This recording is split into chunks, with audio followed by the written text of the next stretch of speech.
Prostate disorders can be a silent threat, but knowledge is power, so let's dive in. The prostate gland is a small walnut-sized organ in men, playing a vital role in reproduction. However, it can become a source of discomfort, pain, and even life-threatening condition if not addressed. It may interest you to know that prostate disorders encompass various conditions, including benign prostatic hyperplasia, as BPH, prostatitis, and prostate cancer. Now, BPH is the most common, causing enlarged prostate, while prostatitis is inflammation often caused by bacterial infections. Prostate cancer is the second leading cause of cancer death in men. Although symptoms can be subtle, it's essential to recognize the warning signs. Joining us in the studio is a biomedical scientist, Professor Oloruntoba Ekun. Good morning. Thank you for joining us. Good morning, and thank you for having me.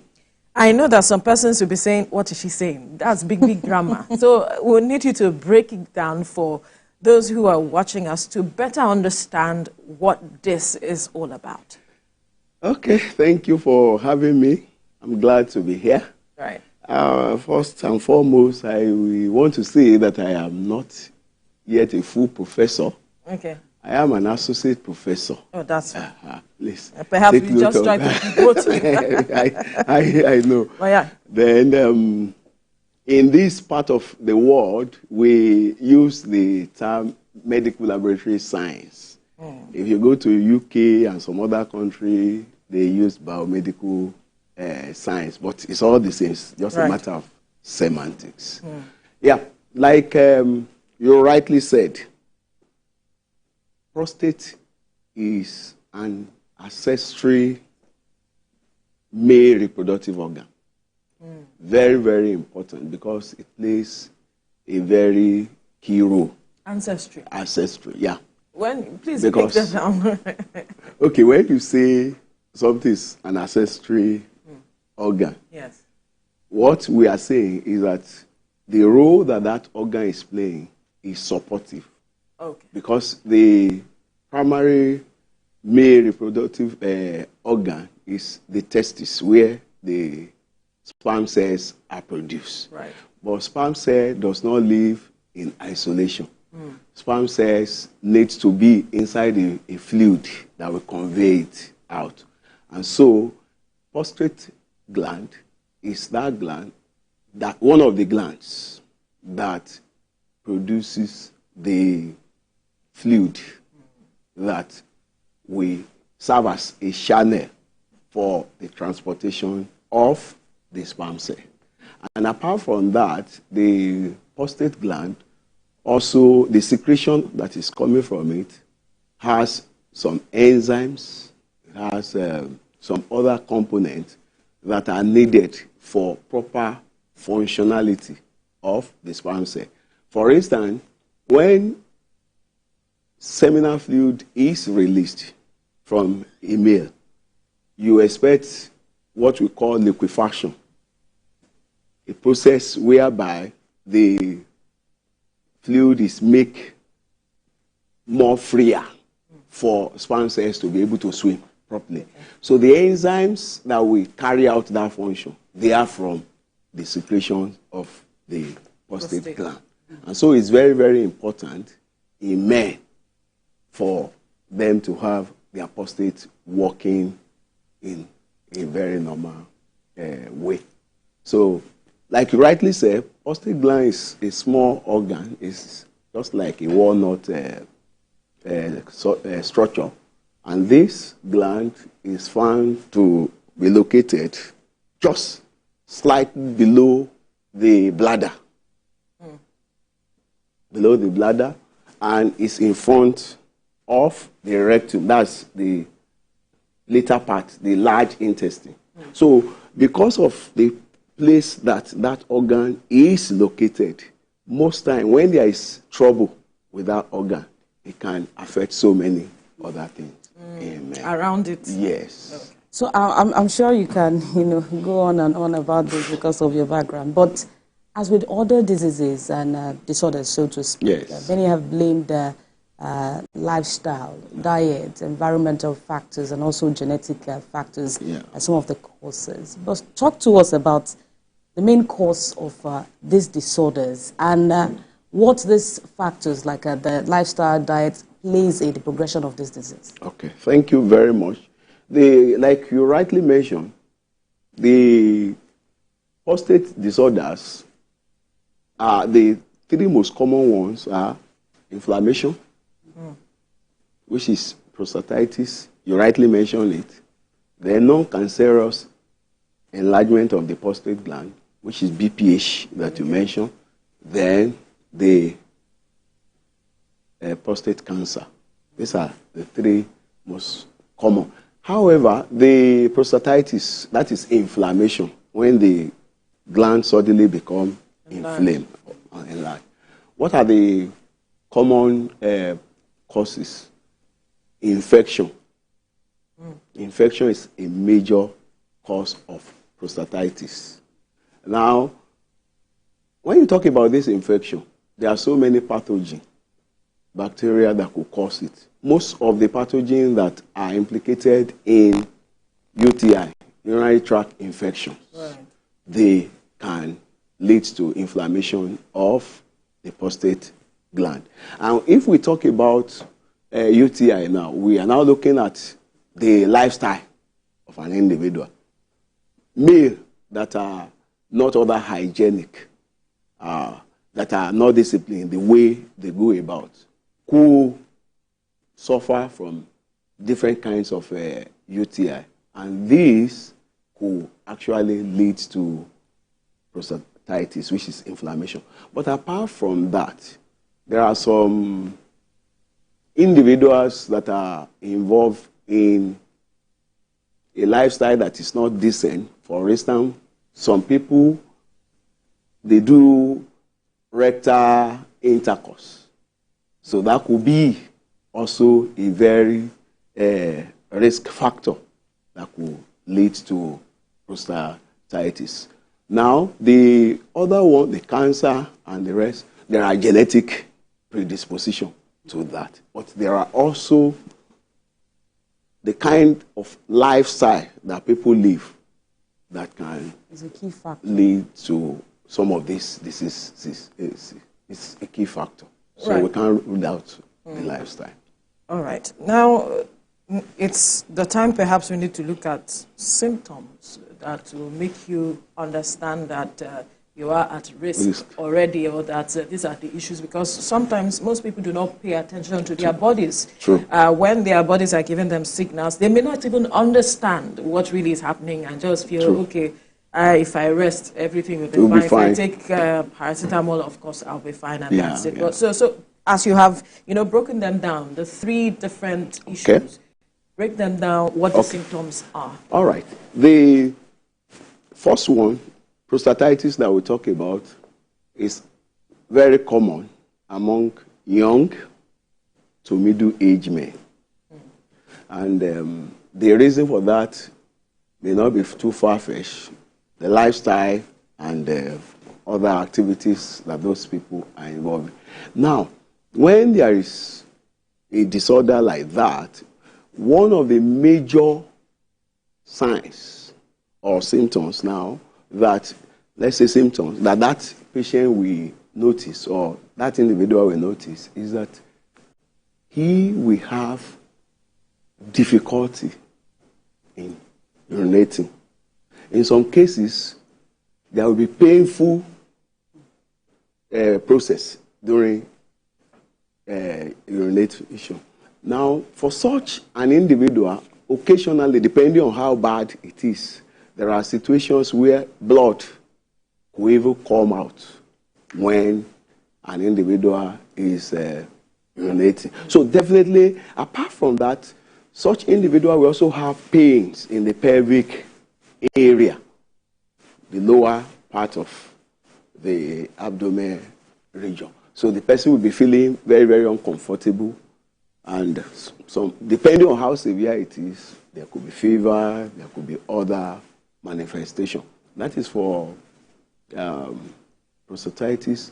Now, when you look at BPH, in BPH, as you rightly mentioned, the prostate gland at that point is massively enlarged. And when you look at the prostate gland, if you look at the anatomy, you see that the prostate gland encircled urethra. That is the tube that is going to channel the urine from the bladder out of the male body. So when that gland becomes enlarged, what it does is that it will compress, or it will press the urethra, narrow it down. So there is a stage you can get to that such an individual will find it very, very difficult, almost impossible to pass out urine. And when an individual is having an urge, will go to the bathroom, will not be able to pass out urine. It's a very, very terrible and painful experience that will definitely require medical intervention. So these are very common manifestations. And for the cancer? The cancer, all this that we mentioned will also happen. But because the cancer is a more very, very terrible thing, depending on the stage of the cancer, if it is the one that have spread, all other organs or structures that are within the environment of the prostate gland will be affected. And so there will be pains in the bone and other parts of the body. Before it gets into the stage of cancer, it means the person would have gone through all of the stages of this whole issue, or it just goes into the level of cancer? It doesn't necessarily has to be. Oh, okay. It doesn't necessarily. They are distinct disorders. Okay. But then I would need for you to perhaps expatiate on the lifestyle. You've been mentioning lifestyle and at a particular age bracket, from young to middle age. Yes. Perhaps you need to specify the age of this person and the lifestyle that you're talking about. Okay. So they learn properly. Okay. What you're talking about. Yeah, when we talk about the young people, men, boys, 18 years, 16 years, 20, up to a middle age like late 40s, 50s, they are adventurous. For instance, this age group, many of them are involved in all sorts of escapades. Sexually transmitted infection is a major cause of prostatitis, which I didn't mention it earlier on. An individual who is infected with Neisseria gonorrhea, for instance, or chlamydia trachomatis. These are pathogens that one can easily contract via sexual intercourse. So this is common among this age group. And so when you have people like that, not too disciplined, and they move from one place to another in all those kind of lifestyle, the risk of having STI may be high. And when such a thing happens, and you know our environment is such an environment where many people, though educated, they don't believe in Western medications because we have so many herbal concoctions. And they will tell you that it's more potent than the the Western medication. So such people may go herbal and begin to take all sorts of things before they will have need to even consult medical practitioners. A lot of things might have gone wrong. So that's why it is very important that we need to educate our men to be very disciplined and live a very forthright life. And this brings us to the conversation of early detection of this in the management and all. And some have also raised concerns about the cost of diagnosis, how lengthy it will take, to diagnose this disorder, the treatment and also management, especially for persons with prostate cancer. So speak to that. Well, the truth of the matter is that the diagnosis is multidisciplinary. For me, I'm a medical laboratory scientist. What I do is purely laboratory, but it is not, the diagnosis is not only limited to the lab. And definitely when there are reasons for men to consult a medical practitioner, we have a specialist that we call urologist. So they are the one that we first and foremost look into the situation.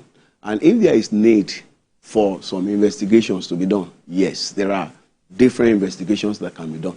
Now let's look at it from the laboratory point of view. If the physician is suspecting prostatitis, we said that infection is a major cause, because prostatitis can be categorized into 4 groups, and infection plays a major role. So the physician may want to know whether such individual is having any form of infection. And so there are tests that can be ordered for. There is what we call urinalysis, urine analysis. There is what we call urine MCS, microscopy, culture, and sensitivity, to know whether there is any infection in the urinary tract. And so that can be done. In case of cancer, for instance, in the laboratory, there is a blood test that we call PSA, prostate-specific antigen. It's a tumor marker. So when we screen individual with PSA, there are values, we call it cutoff values. The ideal value that we expect should be less than 4 nanogram per ml for somebody that is 40 years and above. Yeah. And in recent time, we have even seen that there are many people that are not even up to 40 that are presenting with symptoms. What's the cause of that? Is it the environment?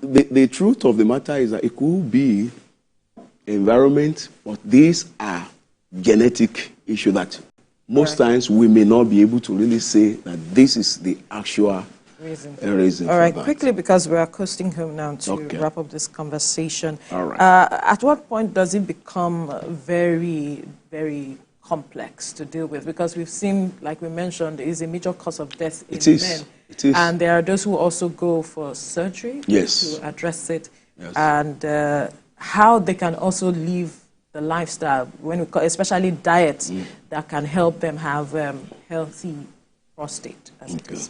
Well, it becomes, prostate cancer becomes complex when that cancer has spread to other parts of the body. Like we said, there are so many structures that are close to that organ. So once the cancerous cell moved from the prostate to either bone, to the rectum and bladder and the rest. So wherever those cells move to, they will so also only affect. Prostate cancer that kills. The others don't. No, there is no disease that cannot kill, because our emphasis here is on prostate cancer.